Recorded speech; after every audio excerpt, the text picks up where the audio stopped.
L'intersyndicale CGT et Fédération autonome des pompiers de l'Isère a appelé les sapeurs-pompiers de l'Isère à se rassembler à l'état-major des pompiers de l'Isère dans le cadre d'un mouvement de contestation qui concerne essentiellement le manque d'effectifs chez les sapeurs-pompiers professionnels et notre opposition à faire partir des engins incendies en sous-effectifs.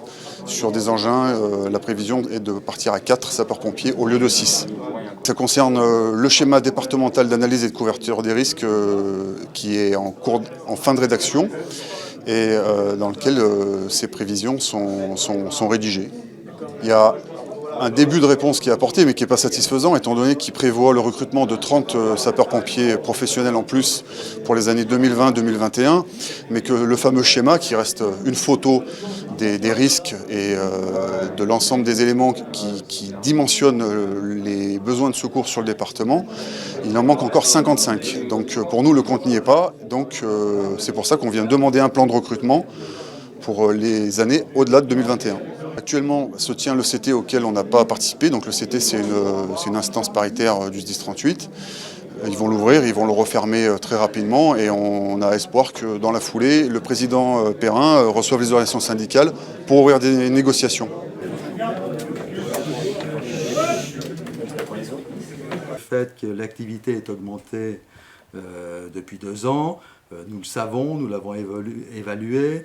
Nous avons évalué pour faire l'état des lieux pour l'élaboration du schéma directeur d'analyse et de couverture des risques, le SDACR.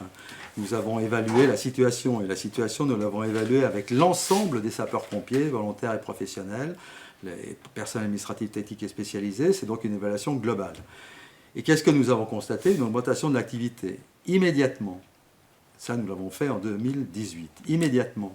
Dès septembre 2018, nous avons ouvert un crédit, si je puis dire, débloqué 500 000 € de façon à créer des heures supplémentaires et les payer de façon à pouvoir faire face à cette augmentation d'activité. Dès février 2019, en conseil d'administration, nous avons décidé l'augmentation de 15 postes supplémentaires. Pour l'année 2020, en réalité, ils seront opérationnels, ces 15 postes-là, puisque nous commençons le recrutement en septembre 2019, le 1er janvier 2020. Et nous avons également adopté le principe de la création de 15 postes supplémentaires qui seront opérationnels au 1er janvier 2021. Ça fait 30 postes, ça. Voilà les mesures que nous avons prises, et ça fait c'est 1,5 million quand même. C'est ce que nous avons fait. Je dois dire que nous n'avons pas créé de postes depuis 2009. Et donc c'est une situation qui n'est peu commune dans le département, peu commune, pardon, au niveau national, puisque l'ensemble des effectifs de sapeurs-pompiers ont diminué de 6%. Et en réalité, ce mouvement de grève ponctuel est un effet d'opportunité. Il y a un mouvement de grève national qui porte d'ailleurs sur ces sujets-là et d'autres. Là, nous avons un comité technique, un mouvement national qui dure 2 mois. Nous avons un comité technique avec un mouvement de grève d'1 heure au moment du comité technique. Donc c'est le moment de remettre au premier plan pour les syndicats une situation que nous connaissons bien et auquel nous avons apporté des réponses. C'est